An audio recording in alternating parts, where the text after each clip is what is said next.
Lake Oroville at 91% capacity on Thursday.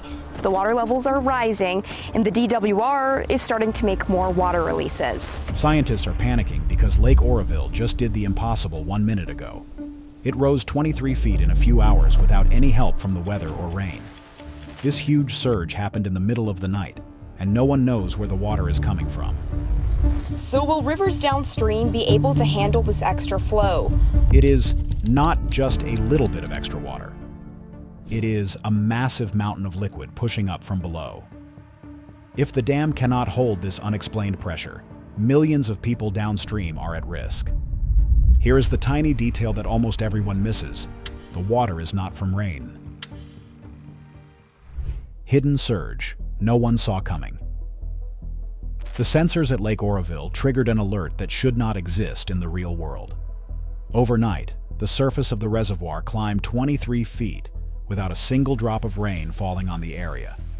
No storm crossed the Sierra Nevada mountains, and no dams further up the river released their gates. There were no massive landslides that crashed into the water to push the level up. Yet the gauges kept rising hour after hour until the morning sun showed a lake that had been totally transformed. This sudden move pushed 7 billion gallons of water upward in the dark. Engineers are now asking if something is breaking beneath the most critical dam in all of California. If the answer is hidden deep underground, they are more afraid than they are relieved.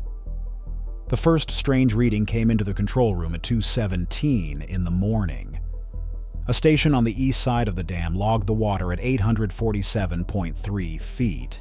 By 6 in the morning, that number had reached 870.1 feet. No person working at the dam had ever seen such a big gain in such a tiny window of time.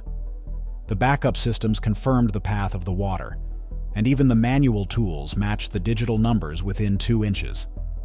This was only the first warning of a much bigger problem. The workers in the control room checked the data against 3 different systems, and they all showed the same impossible curve. The California Data Exchange Center showed the water moving up without stopping or slowing down. When the sun finally came up, the team on the ground went out to see for themselves. The lake was actually rising, and it was not a mistake with the computers. Standard rules meant they had to find a reason for this fast. They started crossing things off the list one by one. The radar showed clear skies across the whole Feather River area, and no rain had fallen for 3 days.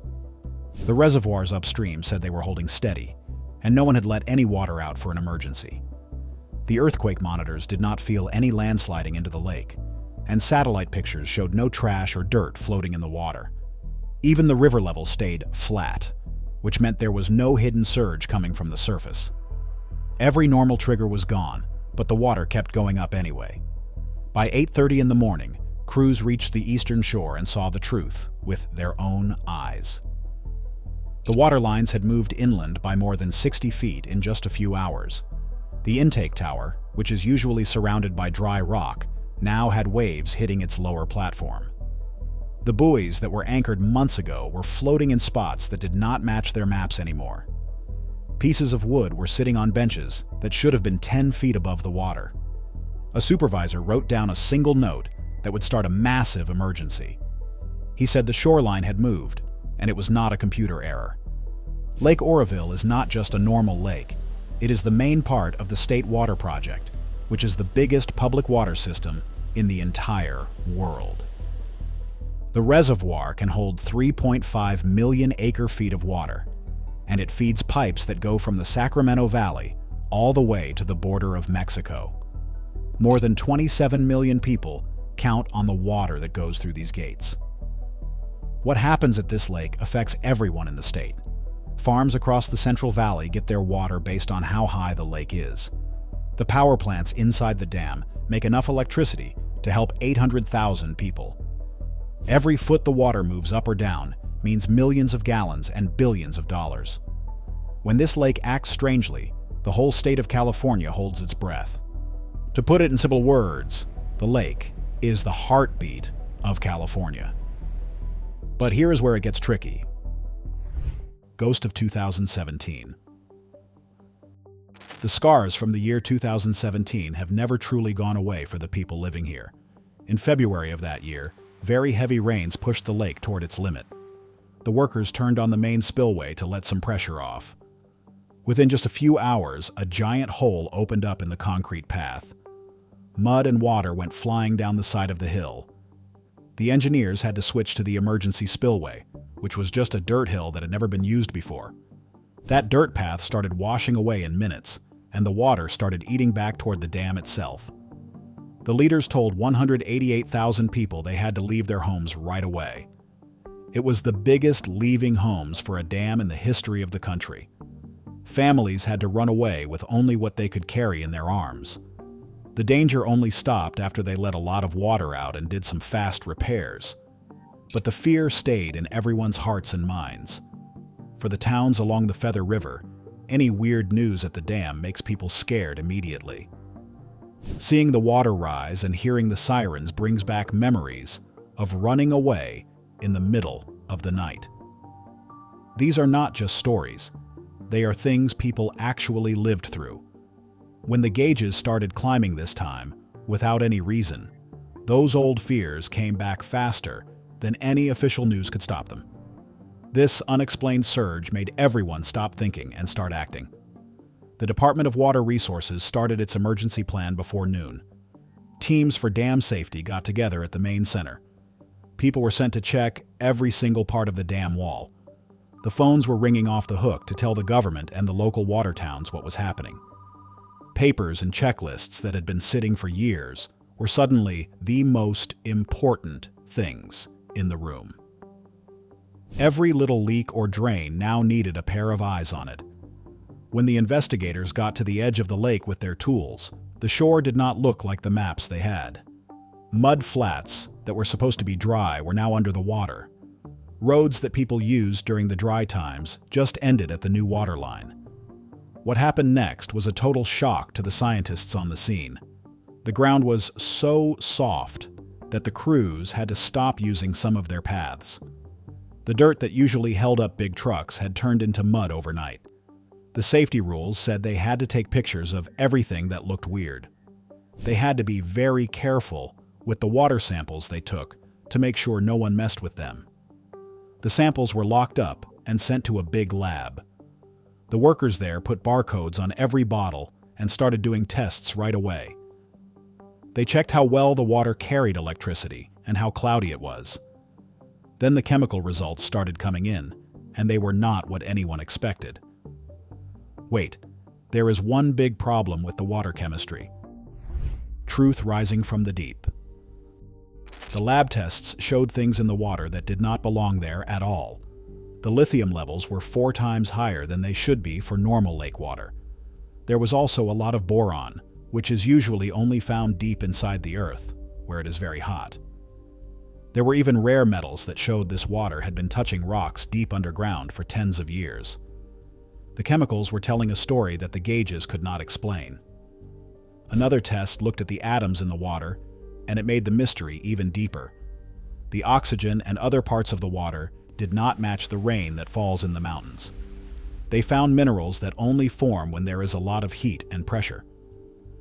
This meant the water filling the lake had not fallen from the clouds. It had come up from deep inside the ground. The first idea came from looking at the earthquake records. A team found a bunch of tiny quakes right under the eastern part of the lake. They were very small, but they happened at the exact same time the water started to surge. Maps from a long time ago showed cracks in the rock that could connect deep water pockets to the bottom of the lake. Even small quakes can open up these cracks. If the pressure under the ground was higher than the lake, it could push huge amounts of water up into the reservoir. The cracks would only need to get a little bit wider for this to happen. But this was still just a guess because no one could see the water moving through the rocks. This theory explained the chemicals and the quakes, and it even explained why it happened at night when no one was looking. But there were still big questions that had no answers. Where exactly was the water coming in? How long would it keep flowing? Would it stop on its own, or was it hooked up to a giant underground ocean that no one knew about? This made the engineers start looking at a second and much scarier idea. They started to worry about the dam itself. Inside the walls of a dam, water can start eating away at the dirt in a process called piping. This happens where no one can see it. The water finds a tiny path and starts carrying away bits of dirt. The path gets wider and wider over time. By the time someone sees it on the outside, the damage can be a total disaster. They saw some cloudy water coming out of the drains in the dam, and some sensors showed the pressure was changing in a way that matched the water rise. Some of these sensors showed numbers that had not been seen since the scary times in 2017. The timing was just too perfect to ignore. Engineers who study how dams break knew this pattern very well. They thought about other dams that had failed because of these hidden paths. Believe it or not, it gets even weirder. Cracks in the earth. In the state of Idaho, a dam called Teton fell apart in 1976 because water ate a path through the middle. Another dam in the country of Uzbekistan failed in 2020 for the same reason.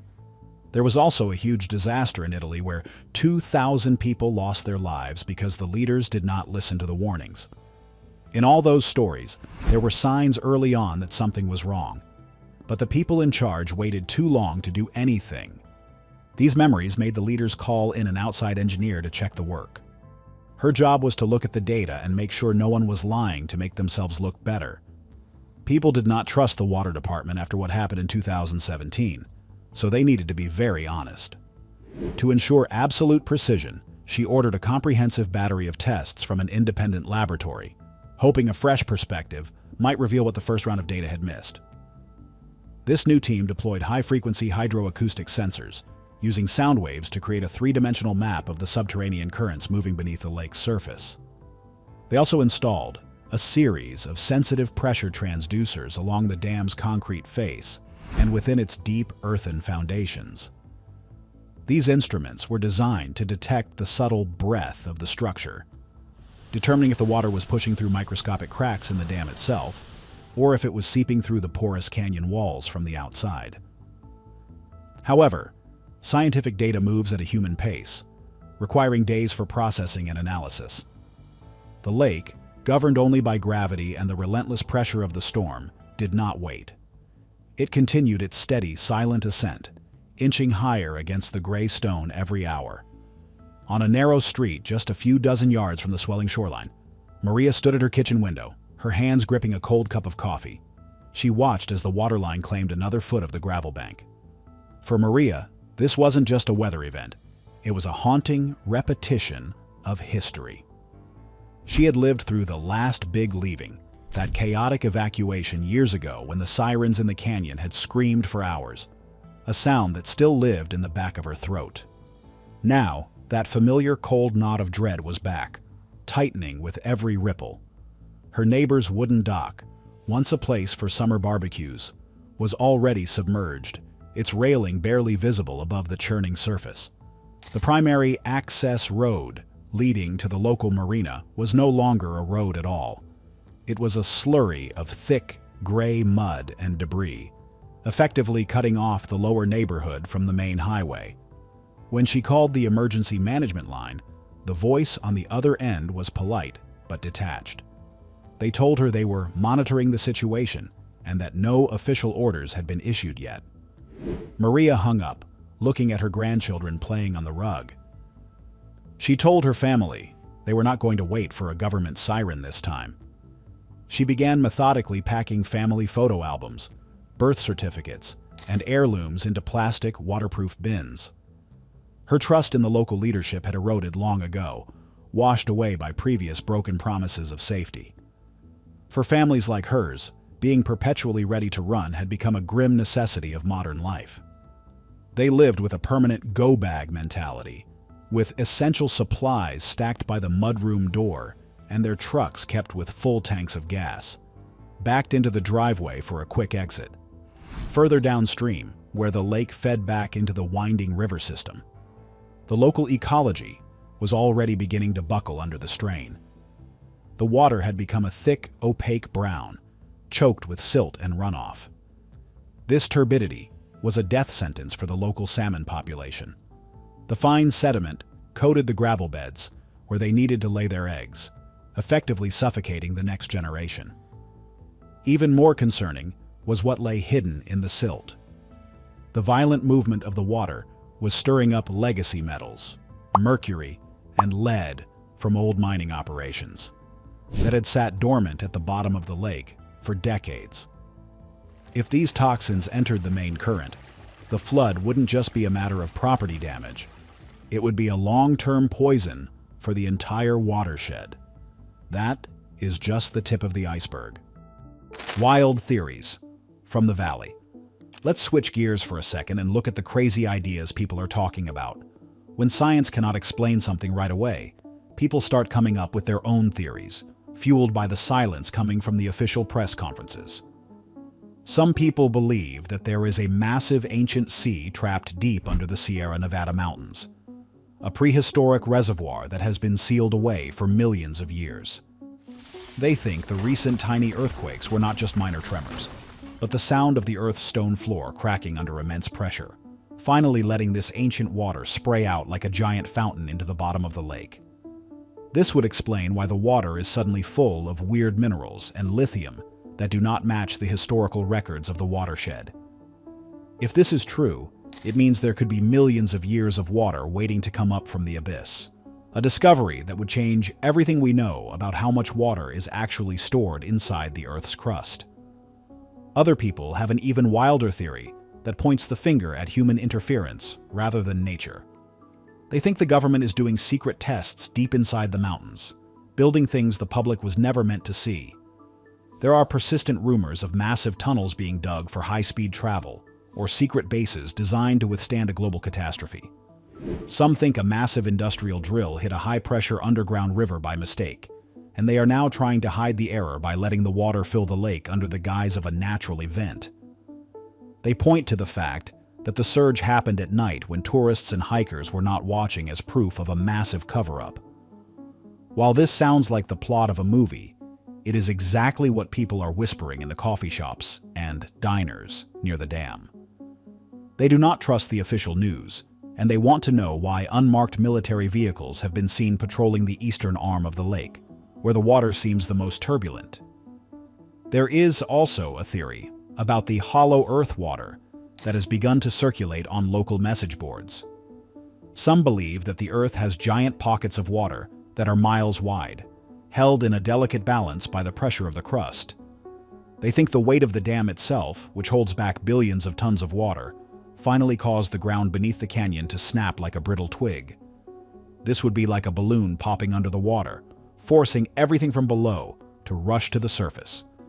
If the ground really did snap, it could mean the whole lake bed is no longer a solid floor, but a crumbling ceiling. This is the part that makes absolutely no sense to the scientists. But because they have no data to counter the rise in volume, they cannot prove it is wrong yet. Every day the water stays high without a reason. These theories get more and more popular because people are looking for any answer. The truth is simply too scary to face without a narrative. The most scientific wild theory being discussed in academic circles is that a massive volcanic pipe is waking up right under our feet. Even though Oroville is not known for active volcanoes, the heat found in the recent water samples suggests something is cooking deep down in the dark. If a pocket of magma is moving miles under the surface, it could be acting like a piston, pushing ancient groundwater up through the fissures and into the lake. This would be a huge problem for the whole state, not just the stability of the dam, as it would mean the entire mountain range is undergoing a violent geological change. Scientists are now rushing to install heat sensors and deep water thermometers to see if the ground is getting warmer by the hour. If they find a significant rise in temperature, the 23-foot surge is just the beginning of a much bigger, more destructive event that could reshape the California map forever. If you take away all the noise, it is about this. Silent warning for the future. Water treatment plants in the county started seeing changes in the water they were getting that defied every standard operating procedure in their manuals. This surge was not just a mystery anymore. It was starting to break the whole system, turning high-tech filtration arrays into expensive, clogged scrap metal. The filters, designed for the predictable silt and mineral content of the Feather River, began to seize up under the weight of a fine, translucent powder that defied immediate chemical identification. It wasn't just dirt, it was something crystalline, something that shimmered with a faint, bioluminescent hue when the UV lights hit it. The animals downstream had no time to get used to the new water. Species that had lived there for a long time were facing biological stressors that no computer could have predicted. There were reports of salmon swimming in tight, synchronized geometric patterns, as if they were being guided by a signal humans couldn't hear. Frogs along the banks fell silent, and local hunters spoke in hushed tones about deer that would stand at the water's edge for hours, staring into the depths, as if hypnotized by the rising tide. Behind the scenes, different groups were starting to argue with a ferocity that matched the rising currents. The farmers wanted to make sure their water was safe for their crops, fearing that this new water might contain isotopes that would sterilize the soil of the Central Valley for generations. The big cities, desperate for any drop in a decade of drought, wanted to make sure they would still have water for their people, even if it meant pumping a mystery into the taps of millions. Environmental groups asked if the way the dam had been run for years had made it too weak to handle this, or if the dam itself was now a plug in a cosmic drain that was starting to back up. The world is changing, and the old ways of doing things might not work anymore. The question is not just about one night in California. It is about whether the people in charge will see the signs before it is too late. Every time the water moves when it shouldn't, it is a test of our collective sanity. Scientists know the lake rose 23 feet in a window of time that should have been physically impossible, given the lack of rainfall. They know the chemicals came from deep in the earth, but the signatures don't match any known volcanic or geothermal source. Some of the younger, more radical hydrologists have begun whispering about primary water, the theory that there are vast, untapped oceans locked within the Earth's mantle, pressurized for eons, and that we have somehow punctured the ceiling of a subterranean world. They know the drains are acting weird, creating vortexes that spin in the wrong direction, defying the Coriolis effect, as if the very laws of physics are being rewritten by the pressure from below. But they still do not know if the water will stop or if the dam is going to hold against a force that feels increasingly sentient. In a state that needs this water to stay alive, we are all left wondering what comes next, and whether the drought was actually a mercy compared to the deluge that is coming from the ground up. Most folks have no idea that the real danger might be what we cannot see. If the lake keeps growing, the weight of all that water could change the ground itself, triggering a phenomenon known as reservoir-induced seismicity, on a scale never before witnessed. We have to wonder if we are missing a key detail that could save everyone. Some fringe theorists are looking at the sky, suggesting that the surge is linked to a magnetic anomaly shifting the Earth's crust, while others believe that secret government fracking projects deep beneath the Sierra Nevada have inadvertently cracked open a pre-flood aquifer. There are even whispers in the local diners of the Oroville pulse, a low-frequency hum that some residents claim to feel in their teeth, a vibration that matches the rhythm of the rising water. To put it in simple words, the lake is telling us something is wrong. The only thing left to do is wait and see if we are listening, or if we are too distracted by our own politics to notice the ground liquefying beneath our feet. Is this a natural miracle, a sudden gift from a thirsty planet, or a warning of a coming disaster that will reshape the map of the West? The surge is a silent giant that has finally woken up, and it is not going back to sleep. It is stretching its limbs, and those limbs are made of 7 billion gallons of ancient, pressurized mystery. When you look at the real facts, we are in uncharted territory. No dam has ever survived a surge like this without a clear cause, and the structural integrity of the Oroville facility is being pushed to its absolute limit. We have to ask ourselves if the structures we built 50 years ago, using the math of a world we thought we understood, can handle the secrets of the deep earth. The concrete of the main dam is beginning to sing. a high-pitched acoustic emission that engineers usually associate with microscopic stress fractures. But this sound is melodic, rhythmic, almost like a heartbeat. If the water keeps coming, there is no way to stop it. We can only watch and hope the concrete holds against the weight of a volume that grows by the minute. The mystery of Lake Oroville is a warning to every city that relies on a dam. It is a reminder that we are guests on a planet that has its own agendas and its own hidden reservoirs of power. Nature always finds a way to remind us who is really in charge. Usually right at the moment, we feel most confident in our control. The thing is, we might be looking at a total shift in how water works in the West. If ancient aquifers are opening up, it could solve the drought. But it could also destroy everything we built by changing the very chemistry of our ecosystem. Imagine a world where the water is too energetic for our current pipes, or where the mineral content turns our irrigation systems into solid stone. We have to decide if we want to fight the water or learn to live with it. As the sun sets over the lake, casting long, bruised shadows across the surface, the water is still 6 inches higher than it was an hour ago. There is no wind, yet the surface is agitated, boiling with small, white-capped peaks, as if something massive is breathing just beneath the surface. The experts are still running their tests, looking for heavy metals or toxins, but the people on the shore already know the truth. What would you do if the water in your town rose 23 feet in the dark? Is the government hiding the real danger of the Oroville Dam to avoid panic? Let us know what you think in the comments, and make sure to like and subscribe for more. Thanks for watching.